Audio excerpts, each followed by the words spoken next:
Hello दोस्तों, नमस्कार। ये मोनेरा जगत से संबंधित मेरा तीसरा वीडियो है और इसमें हम अध्ययन करेंगे परपोषी जीवाणु के बारे में। परपोषी जीवाणु क्या है? जैसे हम पहले से जानते हैं, ये अपना भोजन खुद नहीं बनाते। परपोषी का अर्थ यही होता है कि जो अपना भोजन खुद न बनाए। ये अपना भोजन खुद नहीं बनाते बल्कि दूसरों जीवों पर आश्रित रहते हैं। भोजन प्राप्त करने के लिए ये दूसरे जीवों पर ही आश्रित रहते हैं।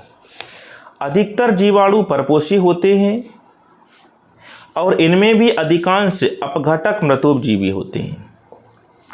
अब अपघटक जीवाणु क्या है? ये अपना भोजन मृत जंतुओं और पादपों से प्राप्त करते हैं, उन्हें कहते हैं अपघटक जीवाणु।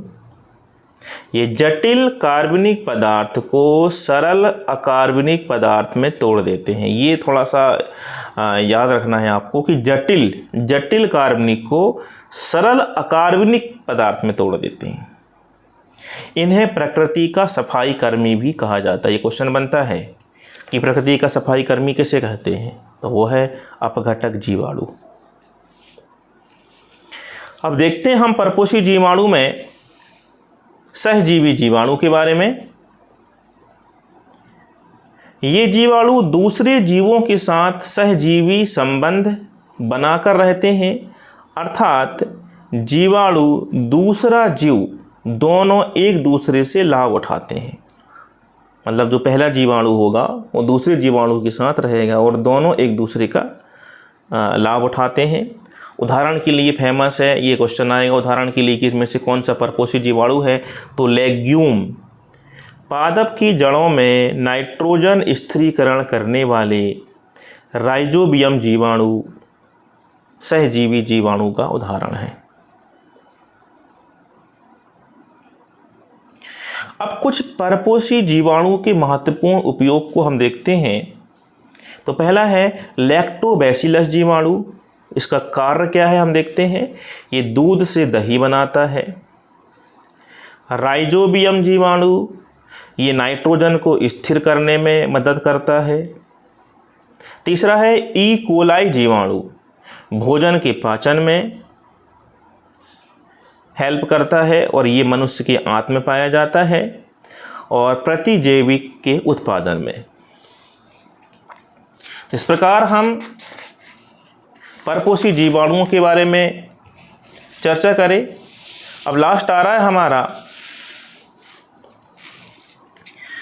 मोनेरा जगत में ही सत्य जीवाणु के बारे में जो अध्ययन कर रहे हैं हम, वो जीवाणु है माइकोप्लाज्मा। अब माइकोप्लाज्मा के बारे में देखते हैं हम।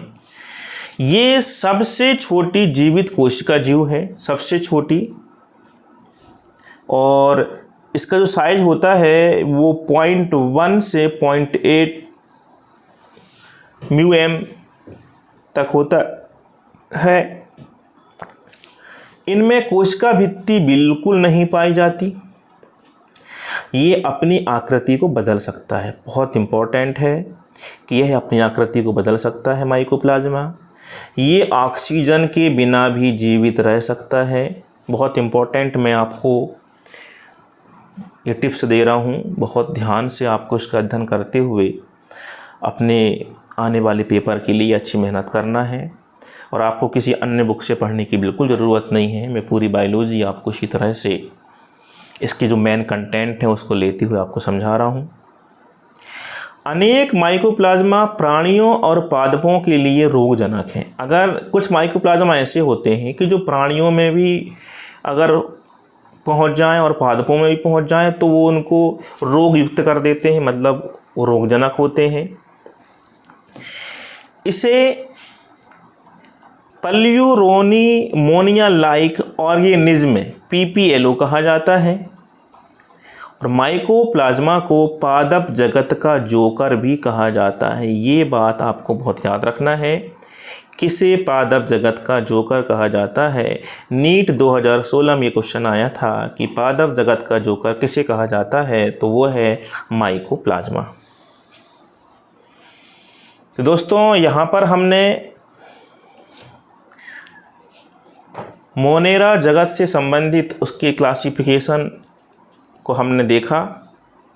आगे वाले वीडियो में हम जीवाणुओं का रिप्रोडक्शन देखेंगे, इसमें किस प्रकार का रिप्रोडक्शन होता है, कौन कौन सा जनन होता है, लैंगिक होता है, अलैंगिक होता है, कभी विखंडन होता है, अंतःबीजाणु से होता है, रूपांतरण से होता है, संयुग्मन से होता है, किस प्रकार का होता है। तो ये आगे आने वाली वीडियो में आपको पूरा क्लियर करूँगा। अगर मेरा वीडियो आपको अच्छा लगा हो तो कृपया सब्सक्राइब करें, कमेंट्स में बताएं कि आपको जो टिप्स दिया जा रहा है यहाँ पर वीडियो के माध्यम से वो एग्ज़ाम के लायक कैसा है। अपने दोस्तों को शेयर करें और निरंतर पढ़ते रहिए, अपने माँ बाप के सपनों को साकार करिए। धन्यवाद।